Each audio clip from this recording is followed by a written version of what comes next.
चांदूर बाजार तालुक्यातील वनी बेलखेडा गावातील गेल्या अनेक दिवसांपासून चोरीचे प्रमाण वाढले आहे। यामध्ये अनेक गोरगरीब गरजू कुटुंबातील 21 शेतकऱ्यांचे आजपर्यंत 85 जनावरे चोरीला गेलेली असून अद्यापपर्यंत सुद्धा ब्राह्मणवाडा थडी पोलीस स्टेशनने कोणतीही कार्यवाही केली नसल्यामुळे वनी बेलखेडा गावातील शेतकरी मुकेश अलोने यांच्यासहित नागरिकांनी तात्काळ कारवाई करून न्याय मिळण्यात यावा याकरिता बेमुदत अन्नत्याग आंदोलन 26 जून पासून वनी येथील ग्रामपंचायत कार्यालयासमोर सुरू केले आहे। तालुक्यातील ब्राह्मणवाडा थडी पोलीस स्टेशन अंतर्गत येत असलेल्या वनी बेलखेडा या गावातील अनेक दिवसांपासून शेतकऱ्यांच्या जनावरांची मोठ्या प्रमाणात चोरी होत असून यामध्ये बैलजोडी, गाई, शेळी, म्हशी, शेतामधील साहित्य इत्यादी सर्व प्रकारच्या एकूण 85 जनावरांची आजपर्यंत चोरी झाली आहे। या चोरीच्या प्रकारांमुळे शेतकरी लोकांचे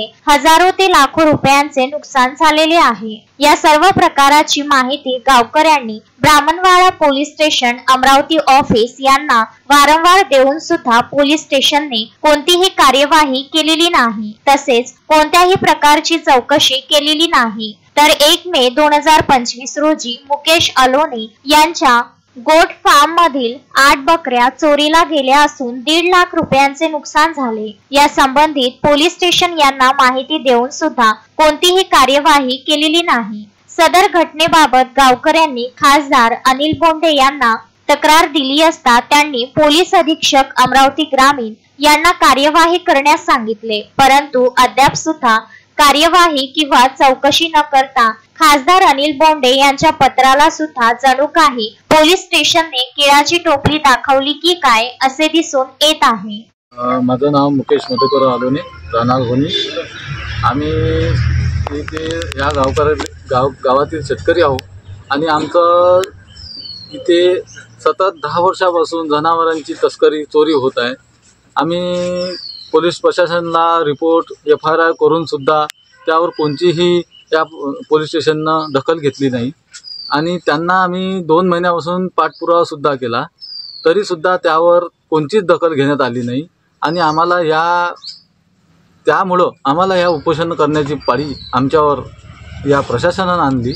याची आज उपोषणाचे तिसरा दिवस झालेला आहे, तरी सर्व प्रशासकीय अधिकारी आणि आमदार खासदार सर्व लोक इथं येऊन गेले, भेट देऊन गेले, मात्र यावर कोणताही तोडगा काढला नाही।